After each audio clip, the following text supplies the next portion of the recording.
কাঁকড়ার শুকনো শুকনো ঝাল ঝাল একদম ঝাল ঝাল চচ্চড়ি।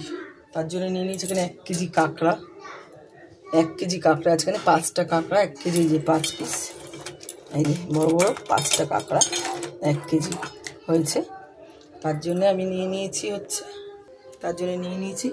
এখানে 200 গ্রাম পেঁয়াজ, 50-এর একটু কম আদা, মানে 25 গ্রামে একটু বেশি আদা, একটা বড় এক কোয়া রসুন, মানে একটা গোটা রসুন, লঙ্কার গুঁড়ো, টমেটো কুচি, হলুদ পাউডার, গোটা জিরে, নুন আর গুঁড়ো জিরে। এবার যেটা করবো, আমি গ্যাসটা ধরিয়ে নেব।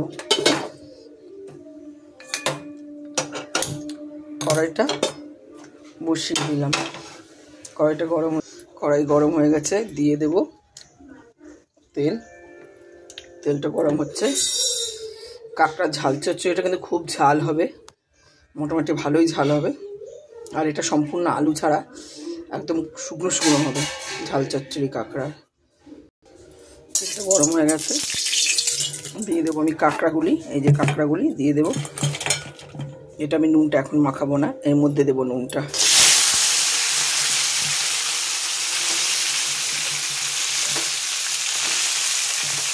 কাঁকড়াটা কিন্তু ভেঙে নেবো, সেটা ভাজার পর, এখন না। এটা আমি দিয়ে দেবো হলুদ, দেবো নুন। এবার এখানে ভাজা করবো।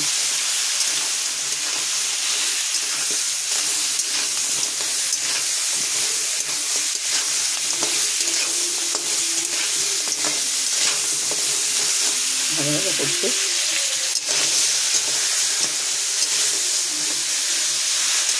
নাড়িয়ে দিলাম, মাছটাকে একটু ভালো করে ভাজতে হবে। আমি একটু ভেঙে দিচ্ছি এগুলি, এইভাবে ভেঙে দিতে হবে। আগে ভাঙলে গিলুগুলি নষ্ট হয়ে যেত। দেখুন, দাঁড়া, এটাও ভেঙে দিচ্ছি।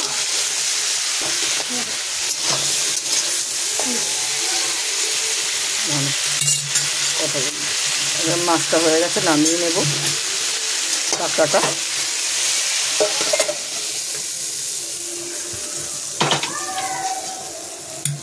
হয়ে গেছে, এই যে নামিয়ে নিলাম। এগুলো ভেঙে নিয়েছি। এর মধ্যে দিয়ে দেবো তেল। ঝাল চচ্চড়ি করে তেল বেশি লাগবে। তেলটা আমি দিয়ে দিয়েছি, তেলটা গরম হচ্ছে। দিলাম জিরে, দিয়ে দিলাম টমেটোটা,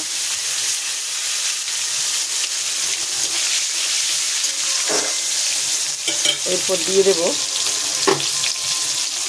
এই যে পেঁয়াজ, রসুন, আদা বাটা, এটা। এরপরে দিয়ে দেবো এই যে জিরের গুঁড়োটা রেখেছিলাম, সেটাকে। এখানে আছে 1 চিমটি জিরের গুঁড়ো, হলুদ পরিমাণ মতো, দেব নুন,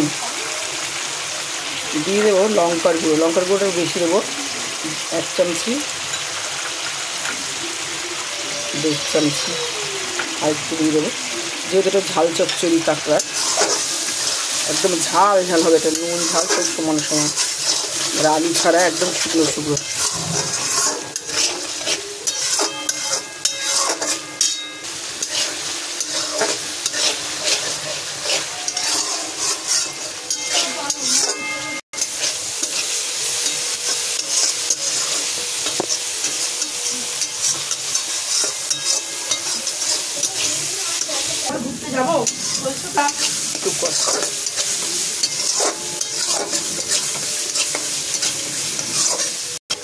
স্লাইড জল দেবো, মশলা পাতি দেওয়া জলটা, তেলটা যাতে বেরায়।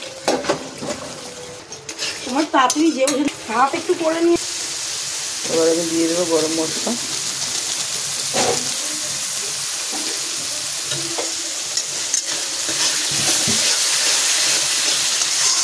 এবার দেবো কাঁকড়াটা দিয়ে দিলাম।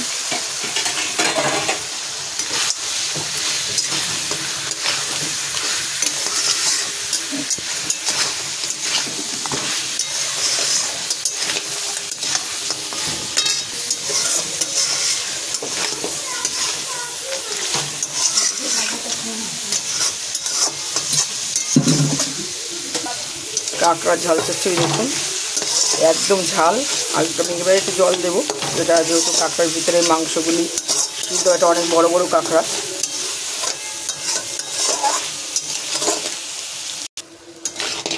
হয়ে গেছে, আমি এবার জলটা দিয়ে দেবো।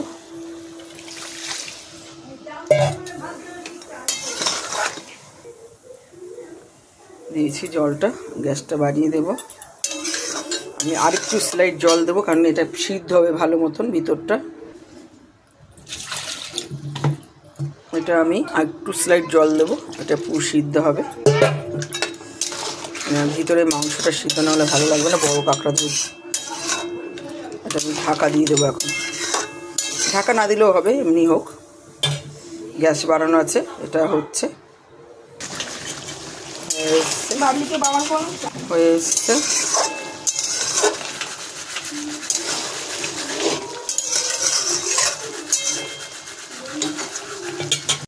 হয়ে গেছে আমার কাঁকড়ার ঝাল চচ্চড়ি।